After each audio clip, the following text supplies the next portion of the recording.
Recording in progress. Aduh, oke. Selamat malam semuanya. Sebelumnya, perkenalkan Bapak, saya Daniel Siaan dengan NPM 231506153. Di video kali ini, saya ingin menjelaskan tentang COVID. Eh, Fokusnya saya di sini adalah COVID 4.1. Bagaimana COVID itu, apa itu COVID, dan akan saya jelaskan juga jurnal yang sudah saya dapatkan di akhir video. Oke, langsung saja.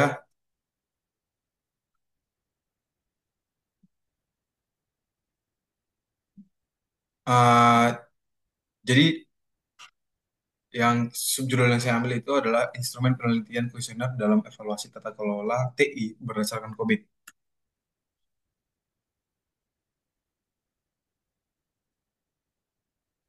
Latar belakang, latar belakang sendiri itu kenapa kita perlu COVID itu ya pertama, tata kelola teknologi informasi atau TKTI dibutuhkan agar penggunaan TI selaras dengan tujuan bisnis organisasi. Yang kedua itu banyak penelitian menggunakan framework COVID atau yang biasa disebut Control Objectives for Information and Related Technology dari ISACA. Yang ketiga itu penelitian berbasis COVID menilai sejauh mana organisasi telah mencapai kontrol objektif dan tingkat kematangan proses TI. Dan yang keempat, untuk itu dibutuhkan instrumen penelitian ini yang valid dan struktur terukur. Oke, tujuan penelitian itu ada tiga saya ambilnya. Sebenarnya banyak, tapi saya ngambil tiga yang utama. Yang pertama itu mengidentifikasi instrumen penelitian yang umum digunakan dalam implementasi COVID. Yang kedua itu mengidentifikasi instrumen penelitian yang umum digunakan dalam implementasi COVID, dan yang ketiga, menyusun contoh instrumen yang relevan untuk menilai implementasi tata kelola TI. Terus, pengenalan COVID. Apa itu COVID? COVID atau yang biasa kita sebut Control Objective for Information and Related Technology adalah kerangka kerja atau sebuah framework yang digunakan untuk mengelola dan mengendalikan teknologi informasi atau TI dalam suatu organisasi agar selaras dengan tujuan bisnisnya, seperti yang saya bilang di awal. Ini secara sederhana ya, COVID ini membantu organisasi memastikan bahwa penggunaan TI ini efektif, efisien, aman, dan mendukung strategi bisnis. COVID sendiri diterbitkan oleh ISACA yang berfungsi untuk mengelola dan mengontrol TI agar efektif dan efisien, menyelaraskan TI dengan tujuan bisnis, serta mengukur performa dan risiko TI. Dengan 5 domain COVID-19, itu ada DM, Evaluate, Direct, and Monitor, terus APO, Align, Plan, and Organize, terus BAI, Will Acquire and Implement, DSS, Deliver Service and Support, and MEA, Monitor, Evaluate, and Access. Oke, jenis-jenis instrumen pada COVID ini ada tiga. Yang pertama, instrumen kuesioner, kuesioner. Ini bentuk paling umum dan efektif untuk mengukur persepsi dan tingkat kematangan. Terus kedua itu wawancara atau interview, pendalaman terhadap temuan dari sebuah kuesioner. Dan yang ketiga itu observasi dokumen atau audit. Ini untuk memvalidasi hasil survei secara objektif. Tapi kali ini saya akan fokus untuk membahas jenis instrumen yang pertama, itu kuesioner. Karena juga jurnal saya itu berhubungan dengan uh, instrumen ini. Kuesioner. Bukan hanya berhubungan, tapi sangat-sangat erat. Begitu. Terus bentuk umum kuesioner COVID. Kuesioner disusun berdasarkan proses COVID. Misalnya PO, EI, DES, ME. Kontrol objektif dalam setiap proses, level kematangan 0 sampai 5 yang menggambarkan sejauh mana proses diterapkan. Bisa kita lihat ada tabel yang tertampil ya. Itu eh, kalau dilihat itu ada 0, 1, 2, 3, 4, 5 serta deskripsi non-existent initial ad hoc repeatable but intuitive. Terus ada define process, manage, and measurable, serta optimize. Terus, eh, apa sih maksud-maksudnya ini? Yang pertama, not existent. Ini maksudnya tidak ada proses yang terapkan. Organisasi ini juga tidak menyadari pentingnya tata kelola TI. Semua berjalan tanpa arah dan tidak ada pengendalian. Terus yang kedua, yang kedua satu ya, itu ada skor 0. Terus skor yang kedua satu, initial atau head off, ini awal atau tidak terstruktur. Kalau yang tadi itu non-existent, tidak ada sesuai namanya. Kalau inisial ini masih awal, bahkan masih belum terstruktur. Proses ini dilakukan secara tidak teratur dan reaktif. Setiap orang bekerja dengan cara sendiri-sendiri tanpa panduan atau standar. Jadi tidak ada SOP yang diperlukan dalam hal ini. Keberhasilan satu organisasi tergantung pada sebuah individu, bukan sistem yang dibentuk. Terus yang kedua itu, skor kedua, repeatable but intuitive. Berulang, tapi berdasarkan kebiasaan. Seperti namanya, sudah ada pola kegiatan berulang, tapi belum terdokumentasi dengan baik. Orang tahu apa yang harus dilakukan, tapi hanya berdasarkan pengalaman, bukan karena ada prosedur resmi atau SOP yang tadi saya bilang. Terus yang skor ketiga, define process. Ya, prosesnya udah mulai terdefinisi, sudah mulai ada. Proses di sini tuh sudah terstandarisasi dan terdokumentasi juga. Adanya prosedur resmi yang menjadi acuan. Meskipun penerapan di lapangan mungkin belum sesuai atau selalu konsisten. Terus yang keempat itu manage and measurable. Terukur dan terkelola.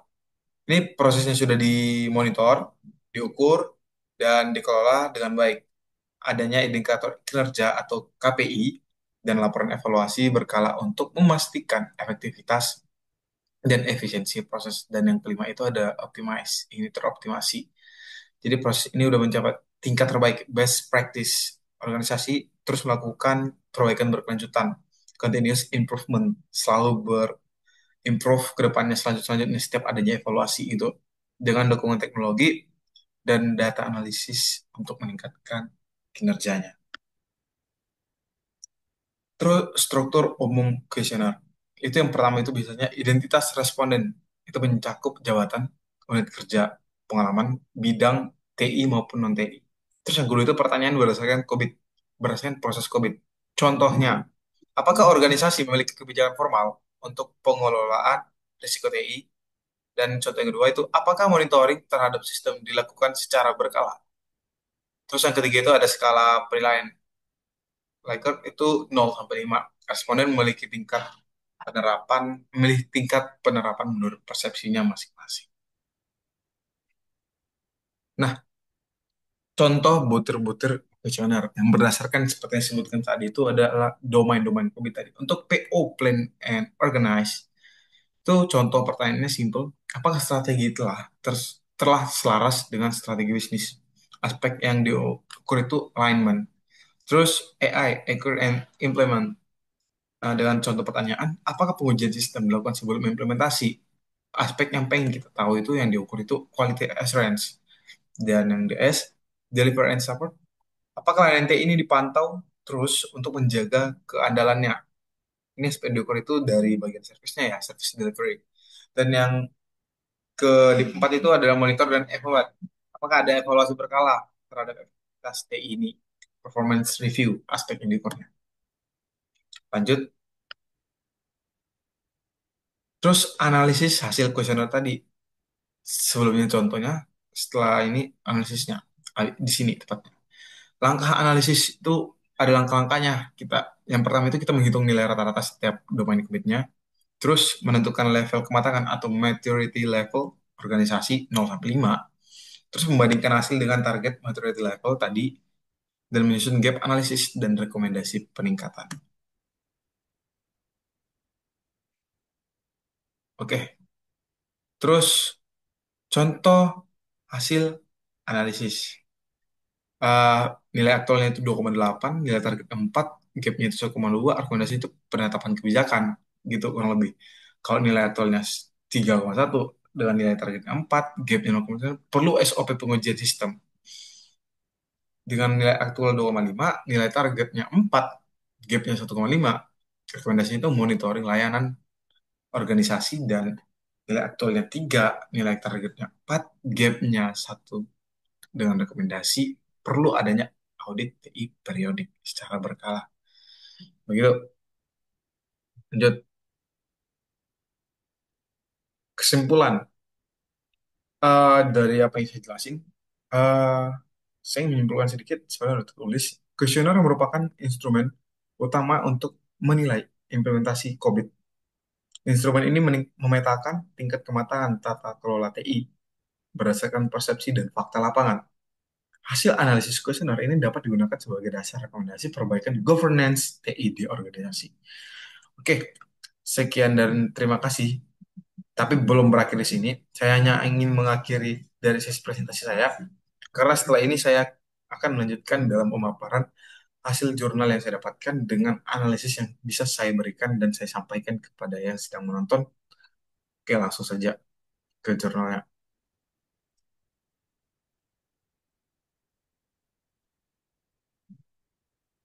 Jurnal, kuesioner berbasis kontrol objektif COVID-4.1 untuk melakukan audit teknologi informasi oleh Indri Sudawati Rojas, Donderson College, jurusan Sistem Informasi Fakultas Ilmu Komputer Universitas Nusantara Surabaya. Oke, bisa kita lihat di ini ada abstrak. Abstrak itu apa? Yaitu abstrak itu berisikan sebuah rangkuman secara keseluruhan dari hasil jurnal yang telah dibuat dengan ada keyword audit TI, COVID, control objektif, maturity level, questionnaire survey, dan responden. Jadi, pada jurnal yang saya dapatkan ini, itu fokusnya itu adalah pada questionnaire. Seperti yang saya bilang juga di awal, saya akan fokus pada questionnaire. Oke, langsung aja. Jadi, tujuan saya ini menjelaskan isi dan maknanya dengan bahasa ya. Semoga bahasa yang saya sampaikan ini mudah dipahami agar pada saat saya menjelaskan itu lancar saat presentasi ini saya menjelaskan. Oke, kita akan bahas secara runtut. Yang pertama itu ringkasan isi penelitian, terus ringkasan singkatnya, ringkasan singkat. Jadi secara garis besar, penelitian ini membahas cara membuat kuesioner audit TI yang lebih mudah dipahami untuk menilai tingkat kematangan atau maturity level organisasi berdasarkan framework COVID 4.1. Biasanya, kuesioner audit COVID menggunakan model berbasis materi model, tapi model itu sering membuat responden bingung karena bahasanya terlalu konseptual gitu. Jadi solusi dari peneliti dari jurnal ini peneliti ini mengembangkan sebuah kuesioner berbasis kontrol objektif. Artinya apa? Jadi artinya itu setiap pertanyaan disusun berdasarkan tujuan kontrol atau kontrol objektif dari proses COVID, bukan hanya tingkat kematangan. Begitu. Ya, yang kedua itu ada tujuan dan fokus penelitian. Jadi tujuan dan fokus penelitian dari tulis sendiri itu ada beberapa poin yang sudah saya rangkum ya buat saya buat catatannya itu. Yang pertama itu membuat format kuesioner audit yang mudah dipahami dan relevan dengan dengan pekerjaan responden. Terus yang kedua itu menghasilkan hasil maturity level yang lebih akurat. Terus yang ketiga itu studi kasus ini dilakukan pada domain DS8, DS8, COVID 4.1, tepatnya Managed Service Desk and Incident di perusahaan telekomunikasi. Artinya, para peneliti dalam jurnal ini itu mereka menilai seberapa matang sebenarnya pengelolaan service desk atau pusat pelayanan pelanggan dalam menangani gangguan ataupun insiden. Terus kita balik ke latar belakang, kita mundur sedikit, latar belakang teoritis atau dasar konsep eh, audit sistem dan teknologi informasi di 2.1. Jadi audit ini maksudnya apa? Ini proses mengumpulkan dan mengevaluasi bukti untuk memastikan sistem melindungi aset, menjaga integritas data, dan mendukung tujuan bisnis secara efektif dan efisien. Tujuannya apa? Itu yang pertama itu yang seperti yang disebut catatan, menjaga aset TI atau asset safeguard, terus menjamin integritas data atau data integrity, terus yang ketiga itu adalah meningkatkan efektivitas dan keempat adalah menjaga efisiensi sumber daya. Terus yang setelah tadi kita buat masuk ke framework COVID 2.2. COVID Control Objective for Information and Related Technology. Oke, seperti namanya, COVID ini tadinya yang seperti saya bilang tadi di awal pada saat presentasi PPT, COVID ini dikembangkan sendiri oleh ISACA dan ITGI itu untuk membantu manajemen pengelolaan risiko, kontrol dan kebutuhan bisnis. Terus ada domain ya, tadi empat itu ada PO, ada AI, ada DS, yaitu Plan dan Organize, terus AI itu Acquire dan Implement, DS itu Deliver and Support, dan MA itu monitor, dan evaluasi. Terus dari keempat ini sebenarnya hubungan antar sesama itu gimana? Jadi arahnya itulah PO itu memberi arah. Dari PO tadi memberi arah, AI ini membangun solusi, DS ini memberikan layanan, dan ME ini memantau hasil gitu. Terus kita masuk ke objektif kontrol ya, kontrol objektif. Jadi setiap proses COVID itu punya kontrolnya masing-masing. Kontrol objektifnya yaitu tujuan manajerial itu agar TI itu mendukung bisnis secara optimal. Jadi fungsinya itu apa? Fungsi dari kontrol objektif ini apa sebenarnya? Yang pertama itu menjamin tindakan TI selaras dengan tujuan bisnis. Yang kedua itu memberikan arahan bagaimana kontrol TI harus diterapkan. Contohnya di S8, Manage Service Desk dan Incident. Ini memastikan adanya sistem pelaporan, eskalasi, dan penyelesaian masalah pelanggan secara terstruktur. Kedua, metode level tingkat kedewasaan. Metode level menunjukkan seberapa baik proses TI itu dijalankan dalam organisasi. Itu tadi yang saya jelaskan pada PowerPoint sebelumnya. Itu ada level 0 dengan 5, yaitu non-existent, initial atau ad hoc, repeatable, but intuitive, define, terus manage and measurable, dan optimize. Terus metodologi penelitian. Metodologi penelitian ini terdapat 4 langkah utama itu. Ya, pertama, sama seperti pada umumnya itu, kita analisis permasalahannya dulu nih. Jadi meneliti domain DS8 ini, terus fokusnya itu apakah proses penanganan insiden itu udah sesuai dengan COVID. Terus yang kedua itu ada proses desain kuesioner itu dibuat berdasarkan 5 kontrol objektif dari DS8. Jadi setiap kontrol objektif ini dikembangkan menjadi 6 atribut kematangan, yaitu tadi awareness and communication, policy, standard and procedures, tools, tool and automation, skill and expertise, responsibilities and equitabilities, serta goal setting measurement. Jadi totalnya ini ada 5 kontrol objektif dikali 6 atribut ya. Jadi kurang lebih itu ada 30 pertanyaan yang dibutuhkan. Contoh pertanyaannya apa? Tuh, apakah terdapat ya contoh pertanyaan ini? Apakah terdapat prosedur monitoring dan eskalasi berdasarkan service level agreement atau SLA pada organisasi Anda? Gitu. Terus kita masuk ke pengumpulan data. Jadi kuesioner ini disebarkan ke 39 responden ya, teman-teman ya. Ini kurang lebih disebarkan ke 39 responden. Ini terdiri dari manajer, system manager, koordinator, dan staff service desk. Jadi pengisian dilakukan itu secara kertas dan email. Jika responden memberikan nilai lebih dari sama dengan 3, ini auditor akan meminta bukti dokumen. Karena level 3 ini mensyaratkan dokumentasi formal. Terus ada hasil dan pembahasan. Hasil analisis menurut levelnya itu dua metodologi. Metode perhitungan itu adalah metode suara mayoritas dan metode rata-rata. Yang pertama metode suara mayoritas. Itu maksudnya ambil nilai yang paling sering muncul dari setiap pertanyaan.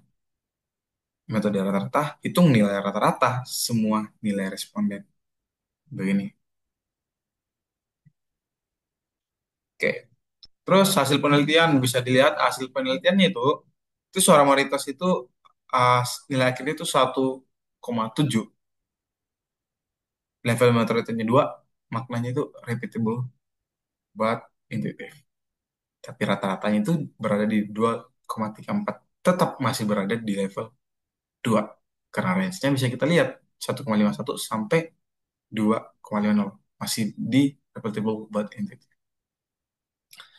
Jadi eh, bisa saya simpulkan ya, kesimpulannya ini kuesioner berbasis kontrol digit ini sangat membantu responden memahami pertanyaan lebih mudah karena bahasanya teknis dan dekat dengan aktivitas kerja. Terus yang kedua itu, uh, kuesioner ini lebih akurat mengeluarkan kondisi organisasi dibandingkan kuesioner berbasis metode model. Terus hasil pengukuran dengan dua metode tadi, rata-rata dan mayoritas, terus tunjukkannya level kematangan service desk, yaitu level 2 masih pada satu organisasi, dan yang kedua itu, uh, dari kesimpulan ini, para peneliti yang menuliskan ini itu menyarankan penelitian lanjutan dengan membandingkan hasil dengan materi model, uji validitas dan relativitas kuesioner, dan studi kasus di bidang berbeda, misal universitas, rumah sakit, ataupun pemerintahan. Oke, mungkin cukup ya, itu saja yang bisa saya sampaikan. Kurang lebihnya saya mohon maaf. Semoga apa yang saya sampaikan tadi bisa menjadi ilmu bagi kita semua. Saya akhiri, terima kasih.